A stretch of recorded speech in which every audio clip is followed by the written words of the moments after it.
Eu não sei se as crianças vão sair agora, vão? Vão sair agora? As crianças vão sair agora. Eu quero compartilhar com os irmãos um versículo da palavra de Deus que eu já li no comecinho.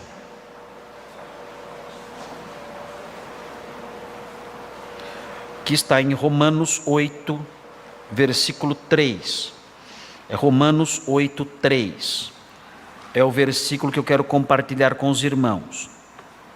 Não é um versículo que é muito comum as pessoas lerem no Natal, mas é um versículo que tem tudo que ver com a data que estamos celebrando nesses dias, o Natal, o nascimento de Jesus. O versículo 3 do capítulo 8 de Romanos 8, 3, diz: porque Jesus veio ao mundo.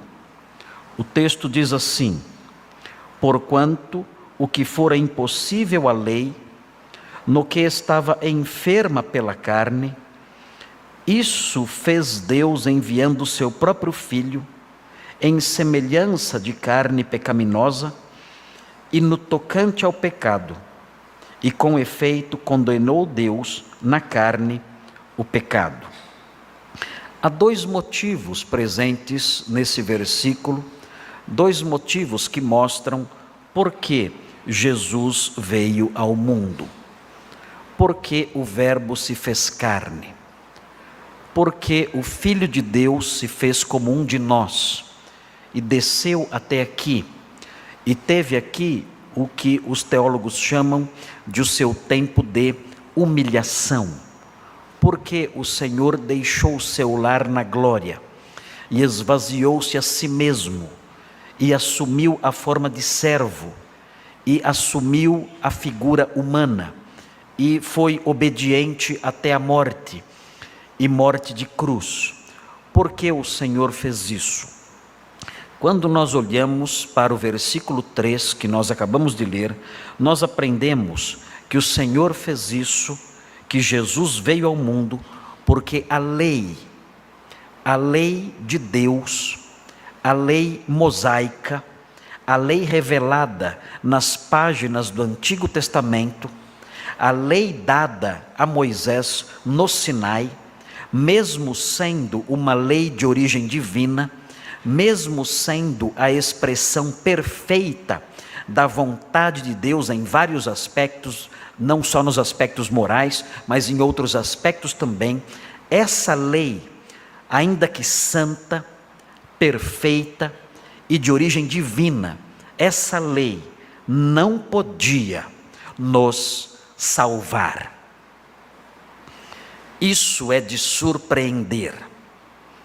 Mas nós aprendemos no versículo 3 que a lei de Moisés, a lei dada no Sinai pelo próprio Deus, não podia nos salvar.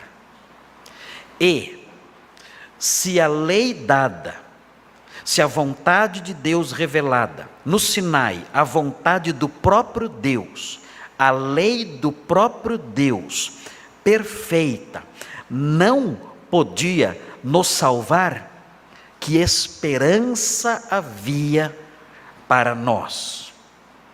Quando observamos o versículo 3, nós percebemos, o apóstolo Paulo afirma categoricamente que a lei de Moisés não podia nos salvar. O versículo diz no comecinho: porquanto o que fora impossível à lei. O texto está dizendo aqui que havia algo impossível para a lei. Não porque ela era imperfeita, não porque houvesse defeitos nela, não porque essa lei era maculada de alguma forma, não. O texto diz que havia algo impossível para a lei fazer. E diz que esse algo que era impossível a lei fazer, era impossível a lei fazer porque ela estava enferma pela carne. olhando para o texto, nós descobrimos o que era impossível para a lei fazer. Se os irmãos olharem no primeiro versículo, poderão descobrir qual é o assunto dessa passagem. Qual é o tema dessa passagem? Sobre o que o apóstolo Paulo está falando. Quando ele diz, porquanto o que era impossível à lei, ele, ao enunciar essa frase, está tratando de um assunto específico. Ele não está jogando palavras ao ar. Existe um tema presente aqui. E esse tema foi introduzido no versículo 1. No primeiro versículo ele diz, agora, pois, já nenhuma condenação há para os que estão em Cristo Jesus. Esse é o assunto introduzido aqui pelo apóstolo Paulo. Ele está falando sobre a anulação de uma condenação. Existe nesse texto uma realidade espiritual jurídica sendo tratada aqui. O apóstolo Paulo está dizendo aqui que existe uma condenação sobre a humanidade, mas os que estão em Cristo Jesus tiveram essa condenação cancelada. Eles foram justificados, ou, numa linguagem menos jurídica, eles foram perdoados. Havia uma condenação sobre todos. O pecado de Adão, a culpa do pecado de Adão, conforme ensina o capítulo 5 dessa mesma epístola, o pecado de Adão pairava, a culpa do pecado de Adão pairava sobre toda a humanidade, ainda paira, trazendo condenação, isso sem falar dos próprios pecados individuais, tudo gerando condenação. E o texto aqui fala sobre a anulação dessa condenação. E ao falar sobre a anulação dessa condenação, Paulo diz, porquanto o que fora impossível à lei, o que era impossível, o que foi impossível à lei, a anulação da condenação. Ninguém, jamais, em nenhum momento da história da humanidade, conseguiu anular a condenação pelo pecado por meio da obediência à lei de Moisés. Ninguém. Isso, diz Paulo, era impossível para a lei.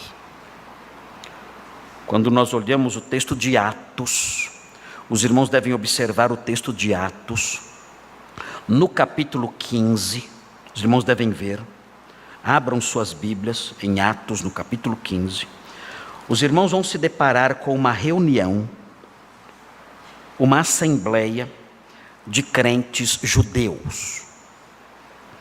Esses crentes judeus estão debatendo, de acordo aqui com a história narrada em Atos 15, vejam aí na sua Bíblia, Atos 15, esses crentes judeus estão debatendo acerca da necessidade de cumprir a lei para obter o perdão de Deus.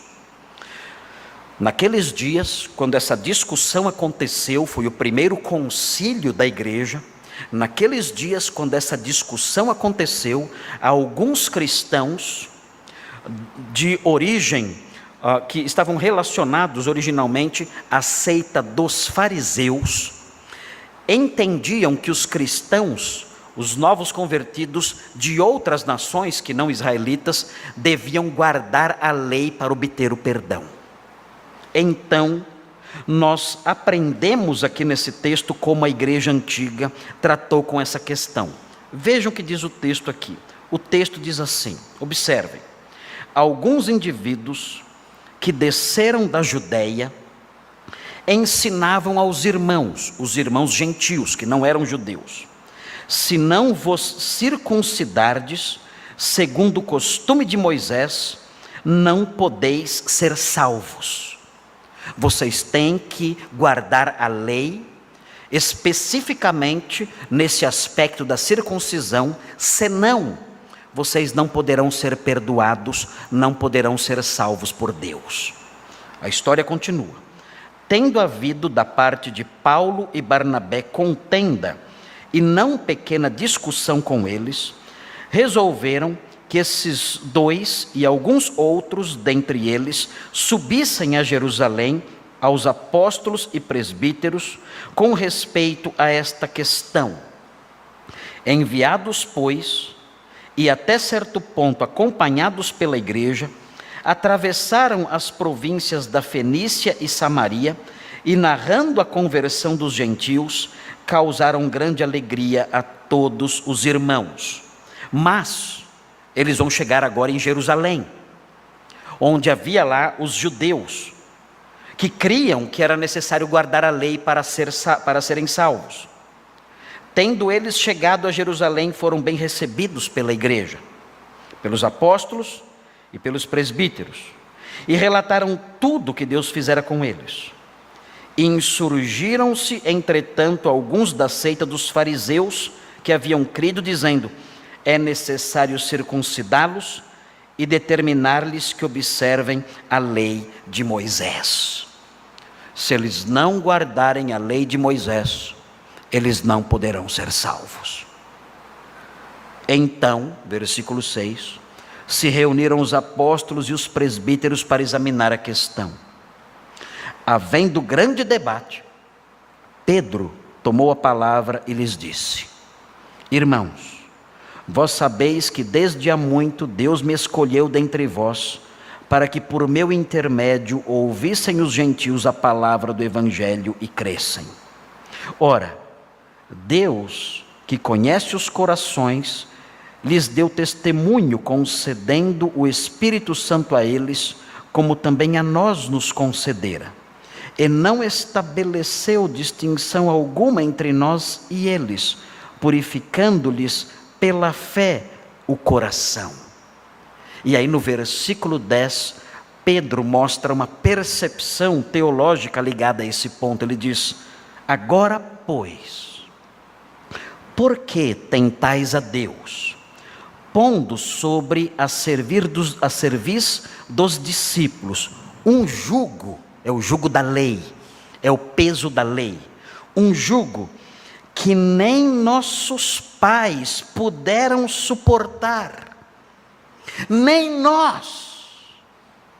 Ele está dizendo, nem nossos pais conseguiram guardar a lei, nem nós conseguimos guardar a lei.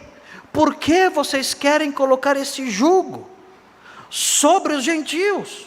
E ele termina no versículo 11: mas cremos que fomos salvos pela graça do Senhor Jesus, como também aqueles o foram. Ele diz, nós somos salvos não porque obedecemos à lei, porque a lei não consegue nos salvar. E porque a lei não consegue nos salvar? O texto que estamos olhando de Romanos 8,3 diz que a lei estava enferma, doente, fraca, por causa da nossa carne. O problema não era na lei, o problema era em nós.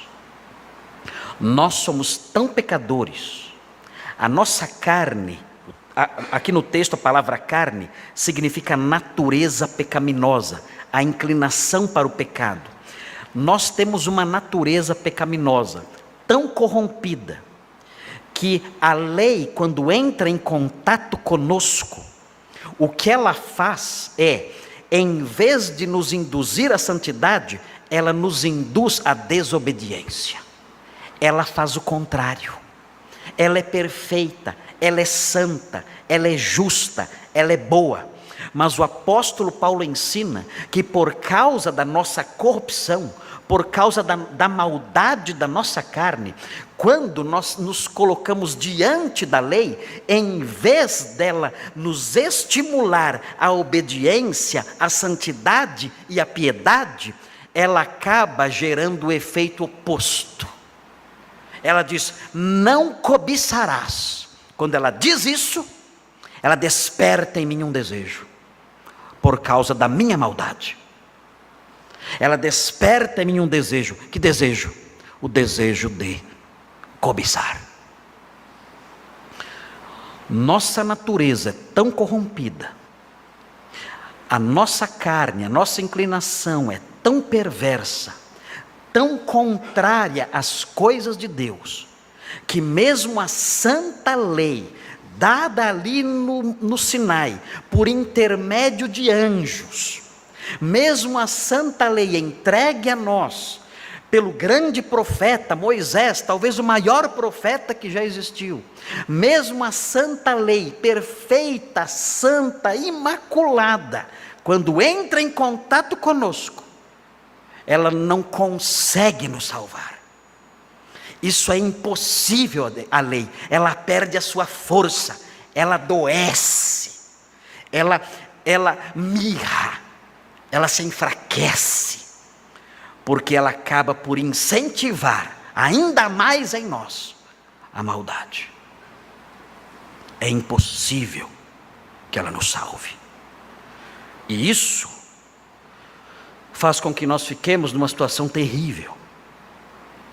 Porque se nem a lei dada por Deus é capaz de nos salvar, o que diremos das nossas próprias leis que nós inventamos, criando aí o que achamos ser certo ou o que achamos ser errado?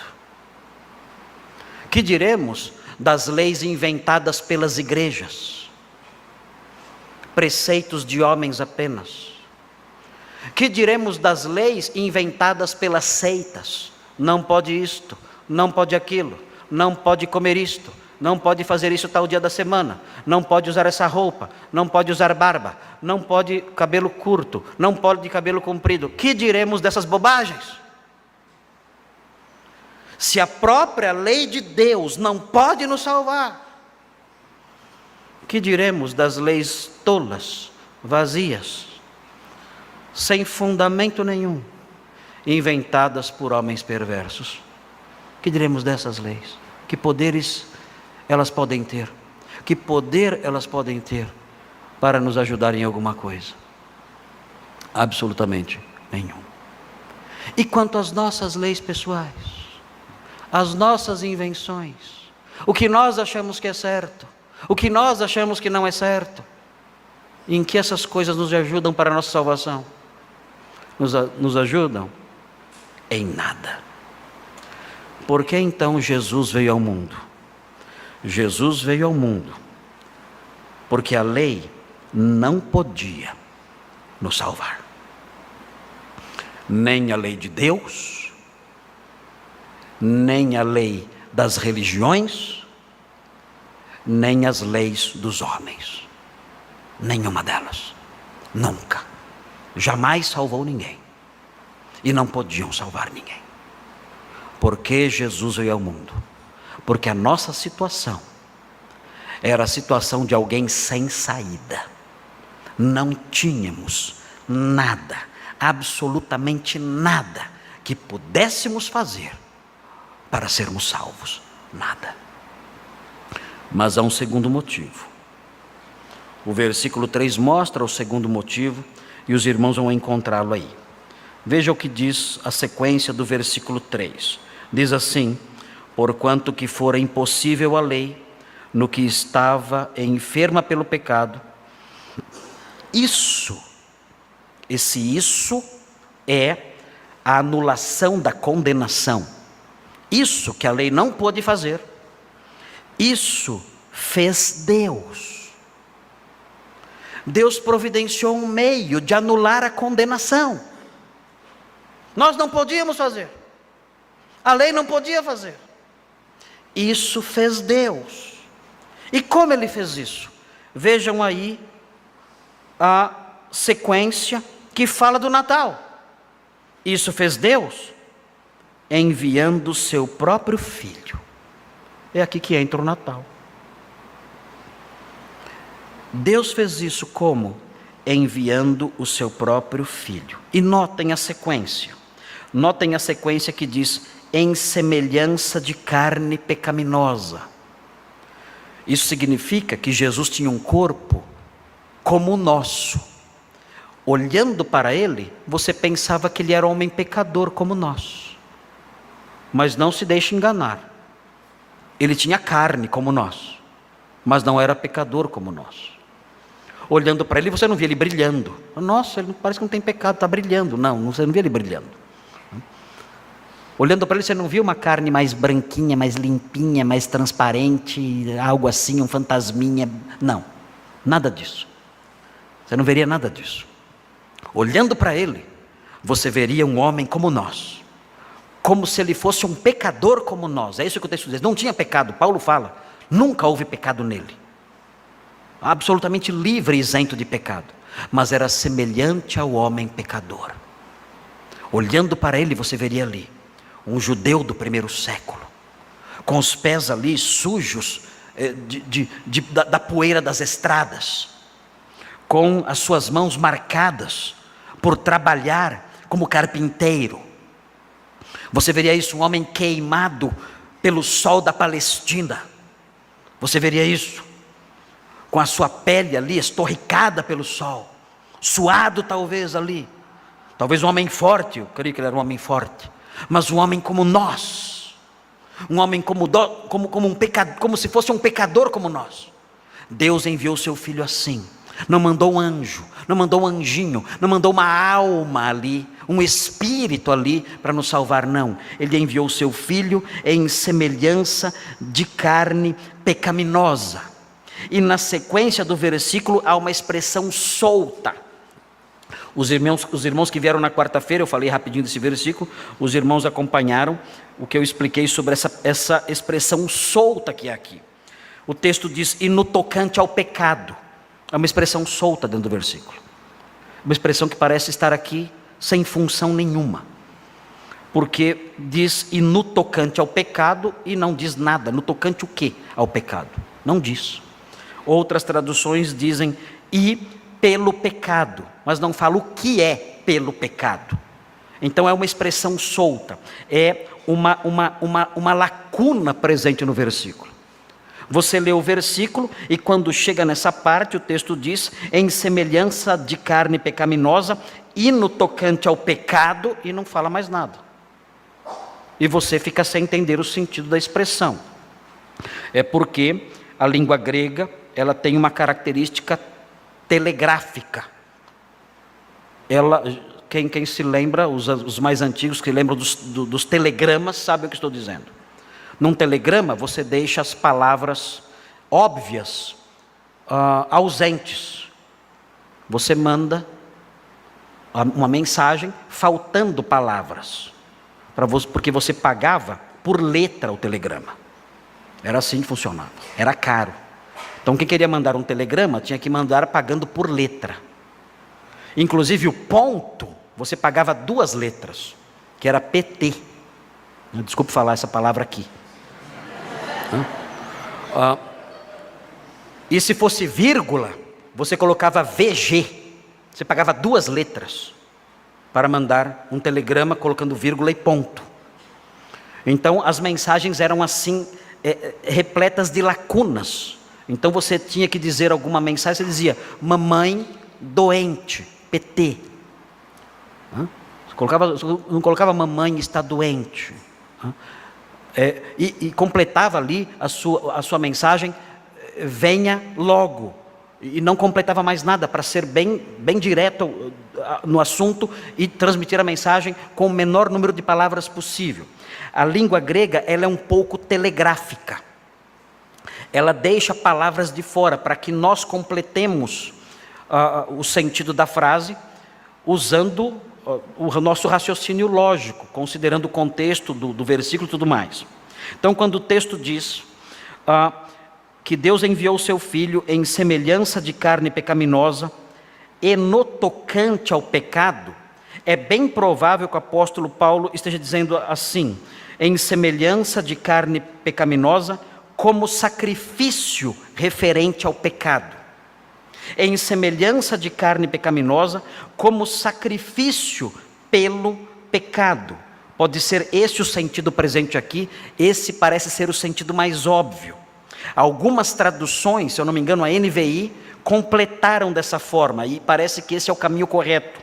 E colocaram aí, em semelhança de carne pecaminosa, como sacrifício pelo pecado, alguma coisa assim, ou como oferta pelo pecado. Parece essa ser a maneira certa de completar essa lacuna presente no versículo aqui, lacuna que o próprio apóstolo Paulo deixou no texto original. E prossegue depois de dizer isso: Deus enviou o seu Filho como sacrifício pelo pecado e com efeito, ou seja, de fato, ele condenou na carne, e aqui é na carne de Cristo, ele condenou o pecado, porque Cristo veio ao mundo, porque Cristo teve que vir ao mundo, porque o pecado tinha que ser punido. Ele veio ao mundo, de acordo com esse versículo, porque a lei não podia nos salvar, e ele veio ao mundo porque o pecado tinha que ser punido. E quando ele veio aqui então, ele assumiu a nossa humanidade, para que o nosso pecado pudesse ser punido na carne dele. Por isso ele veio aqui. Porque Cristo sofreu tanto, porque ele foi açoitado, traspassado, ferido, morto. Porque ele teve que passar por tudo isso? Porque o pecado tinha que ser punido na carne. Não havia outro jeito. O nosso pecado é um pecado presente em nós, na nossa carne enferma, na nossa carne pecaminosa. Ele veio em semelhança de carne pecaminosa, e ele foi punido em sua carne pelos nossos pecados. Por isso ele teve que sofrer tanto, para que pudesse ser punido pelos pecados. Eu recentemente vi um versículo da Bíblia ser muito mal usado por uma política aqui do Brasil. O nome dela é Benedita da Silva, e ela estava defendendo a luta armada, dizendo que os valores da esquerda e as ideologias marxistas deveriam ser impostos pela força e pela violência, pela luta armada, ela dizia. E ela dizia o seguinte: eu tenho base bíblica para isso. Uau! Isso eu tenho que ouvir, né? Isso eu tenho que escutar. Qual é a base bíblica para a Benedita da Silva pegar em armas e lutar pelos valores da esquerda no nosso país? Ela disse o seguinte: a base bíblica é a seguinte: sem derramamento de sangue não há redenção.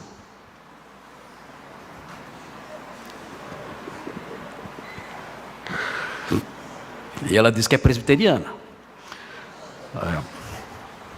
Se ela estivesse lidando com alguma promessa sobre o reino no Antigo Testamento, eu até não ia me assustar tanto, né? Mas ela dizer isso como uma presbiteriana realmente foi de assustar, dizendo que a visão política dela deveria pegar em armas e lutar e derramar sangue, porque sem derramamento de sangue não há redenção. Eu estava citando o texto de Hebreus 9:22. Mas o que é que o texto de Hebreus 9:22 diz de verdade? Ele não diz nada sobre luta armada, não diz nada sobre revolução, não diz nada sobre impor um sistema político por meio da força ou da luta armada, nada disso. O texto de Hebreus 9:22 diz que sem derramamento de sangue não há remissão de pecados. E ao falar sobre derramamento de sangue, estava falando sobre o sacrifício de um cordeiro no altar de Deus. Sem o sacrifício de um cordeiro, no altar de Deus, derramando ali seu sangue, não há perdão de pecados. Por que Jesus veio ao mundo? Porque sem derramamento de sangue não há perdão de pecados. Sem derramamento de sangue, sem que o Cordeiro derrame seu sangue, sem que o pecado seja punido na carne, sem que o sangue seja derramado, não há perdão de pecados. Então o Senhor veio aqui e assumiu a nossa carne pecaminosa, e o nosso pecado foi punido na carne dele. Foi na cruz, onde um dia eu vi meu pecado castigado em Jesus. Por que ele veio aqui? Para que o meu pecado fosse castigado na sua carne. Por que celebramos o Natal? É porque é uma tradição cristã antiga. Por que celebramos o Natal? Nós nem sabemos se Jesus nasceu mesmo em dezembro. Aliás, tudo indica que não. Dizem por aí que ele nasceu em abril. Pensou celebrar o Natal em abril? Não tem muita graça, né? E ninguém se importa, na verdade, com que dia realmente ele nasceu, com o mês que ele nasceu, coisa assim. Nós celebramos o Natal dessa data porque é um costume, uma tradição. Mas a razão principal das nossas celebrações é que Jesus veio ao mundo por causa desses dois motivos. Jesus se fez carne e veio aqui porque a lei não podia nos salvar. Nós não tínhamos saída, nós não tínhamos esperança, nós não tínhamos uma porta, não havia solução para nós.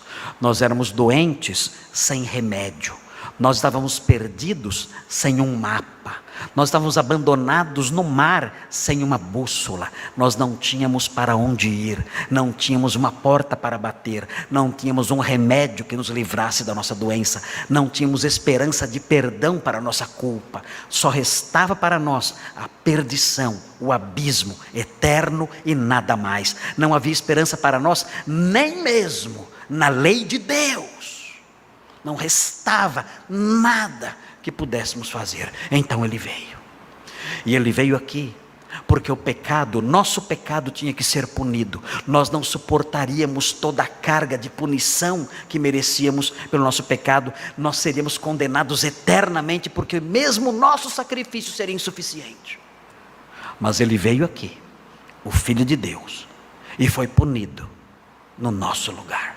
E aquilo então que foi impossível a lei fazer, que é anular a condenação, Deus fez ao enviar seu Filho. Como eu posso me beneficiar disso? O versículo 1 diz: nenhuma condenação há para os que estão em Cristo Jesus. Para eu me beneficiar da dádiva preciosa do Natal, eu tenho que estar em Cristo Jesus. Se eu estiver em Cristo Jesus, nenhuma condenação mais haverá para mim. Mas como eu posso estar em Cristo Jesus? O Novo Testamento ensina que nós temos que crer nele e depositar nele apenas a nossa confiança de salvação, e nada mais. Ah, mas eu não tenho que dar o dízimo? Não. Mas eu não tenho que guardar o sábado? Não. Mas eu não tenho que parar de comer isso ou comer aquilo? Não. Eu não tenho que obedecer as normas, os 10 mandamentos ali certinho, rigorosamente? Não. Eu não tenho que, as regras da igreja? Não. Não. Não. Não. Nada disso é capaz de salvar você. Você tem que apenas crer no Redentor, se aproximar dele e dizer: Senhor, eu estou perdido, não há remédio para mim, nem a sua lei tem força para me salvar, mas o Senhor enviou o seu Filho, e ele foi punido ali pelos meus pecados. Eu quero pedir que o Senhor me perdoe e me receba. Eu quero receber os benefícios do Natal. Eu quero receber os benefícios da morte de Jesus. Eu quero ser um servo dele, um crente nele, alguém beneficiado pelo seu sacrifício, por sua morte, por sua obra na cruz do Calvário. E crendo nele, o Senhor removerá toda condenação e fará de você uma nova criatura. E o Espírito Santo passará a habitar em você e dará a você uma vida nova. Por isso Jesus veio ao mundo, para possibilitar esses benefícios. Quem crê nele tem a vida eterna. Quem não crê, não há esperança nenhuma mais. Quem não crê vai tentar se salvar por outros meios. Eu tentarei ser um bom homem. Eu tentarei ser uma pessoa melhor. Eu tentarei seguir certas normas éticas e certas orientações religiosas e certos padrões que eu conheço por aí, que meus pais me deixaram ou que eu aprendi na minha infância. Enfim, eu vou tentar ser melhor. Lamento muito. Nenhuma norma, nenhuma lei, nenhum sistema, nem mesmo a lei divina pode salvar você. Só existe uma saída, uma só. E o Senhor a providenciou em Cristo. Receba-o. Sem isso, não há nenhuma outra porta. Vamos orar. Senhor Deus, obrigado por esse versículo que mostra a única saída para o perdão. O único acesso ao perdão. Nós aprendemos que nem mesmo a lei mosaica pode nos salvar, mas o Senhor enviou o seu Filho, a única porta, o único caminho. Ajuda-nos, ó Deus, e faça com que cada um aqui, e cada um que está em casa ouvindo essas palavras, e cada um que vai ouvir essas palavras futuramente, por meio das transmissões e gravações, faça com que cada um que ouvir se aproxime do Senhor Jesus Cristo e o receba em sua vida para participar dos benefícios da sua encarnação e da sua morte e ressurreição. É em nome dele que pedimos essas coisas. Amém.